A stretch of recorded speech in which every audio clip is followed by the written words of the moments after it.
Hey everyone, good morning. I'm Gracie, Miss Maroon and White 2020, and I'm announcing a new initiative that I'm starting this year. I wanted to come to all of your schools and read to you books that would teach you about inclusion and acceptance and take you on journeys all through life. But thanks to the COVID-19 virus, that's really not possible. So here I am on your Facebook and Instagram reading to you virtually. We'll be back here every single week for a new book, and this week we're reading There's No Place Like Space, all about our solar system. So come along with me as we have our story time, and then we'll see you next week. Okay, ready? There's no place like space.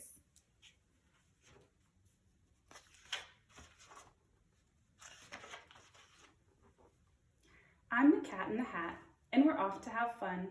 We'll visit the planets, the stars, and the sun. There is no place like space. I will prove it to you. Your mother won't mind at all if I do. Jump in, here we go. We'll fly up so high, we can dance on the moon and play games in the sky. We'll swing past the stars, and in case you've missed them, you'll soon see the planets in our solar system.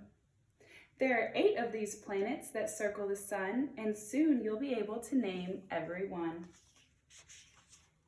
Mercury's close to the sun's burning light. It is hot in the daytime, but freezing at night.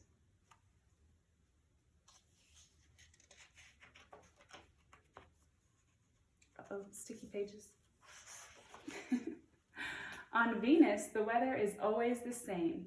Hot, dry, and windy with no chance of rain. Can you guess the next planet? Well, here's the clue. It's my home and home to thing 1 and thing 2. You've been living on it each day since your birth. It is 3rd from the sun. It is our planet. Earth. It spins all the time, round and round like a top. It turns once every day, and it never will stop. The question had thing 1 and thing 2 in a tizzy. If the Earth's always spinning, why don't we feel dizzy? We don't feel the Earth as it spins on its way, 'cause we're spinning right along with it, right now, every day. Next, here's Mars. It's the color of rust. We sneeze here because it's covered in dust. Travel to Jupiter and you will find it is bigger than all the other planets combined. Saturn has rings. It's so light, who would think? It could float in an ocean and not even sink. A planet can have satellites that surround it. Uranus has lots of these objects around it. There are colors in space. I'll show some to you.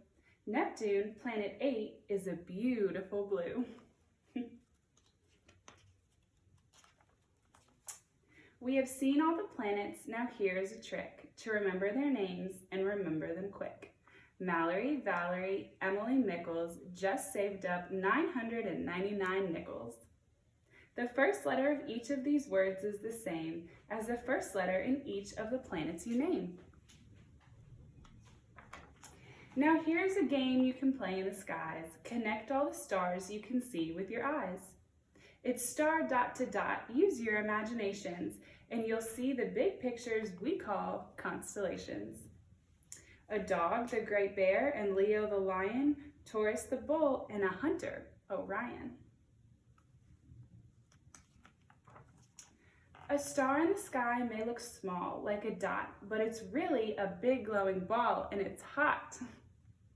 And there's one star by far that's our favorite one. We can't live without it. The star called the sun. From the Earth it looks big. There's one reason why. It's the closest to Earth of the stars in the sky. But be careful and never look right at the sun. Your eyes would get hurt and that would not be fun. How big is the sun? We just heard right this minute. 1 million of our Earths could all fit right in it. Oh, look at the time. We must go very soon. But first we must take a quick look at the moon. The moon does not shine in the sky in the night, but like a big mirror, it reflects the sun's light. astronauts flew to the moon to explore a place no one had ever been to before. They walked on the moon and then drove all over in a special moon car called a lunar rover. An astronomer studies what's up in the sky. Thing too wants to be one. In fact, so do I.